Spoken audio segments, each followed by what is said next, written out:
நான் திருநெல்வேலி மாவட்டத்துக்கு போயிருந்தேன், தென்காசி மாவட்டத்துக்கு. அங்க என்ன சொல்றாங்கன்னா, வழியில வர்ற மக்கள் அத்தனை பேரும் அம்மா 20 கிலோ கொடுத்தாங்க அரிசி, ஆனா 8 கிலோ கொடுக்குறாங்க, 9 கிலோ கொடுக்குறாங்க. அதிகப்படியா சில ஊர்ல 13 கிலோ கொடுக்குறாங்க. ஆனா 20 கிலோ இந்த 4 வருடமா இந்த அரசாங்கம் யாருக்கும் அம்மா பொருட்களோட அந்த 20 கிலோ விலையில்லா அரிசிய கொடுக்கல.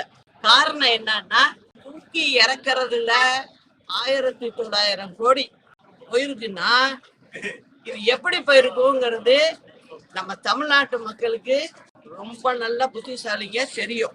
இப்படிதான் இந்த அரசாங்கம் ஒன்னையும் செஞ்சுக்கிட்டு இருக்கு. ஆனா இதுக்கெல்லாம் விரைவா அவங்க பதில் சொல்ற காலம் வரும்.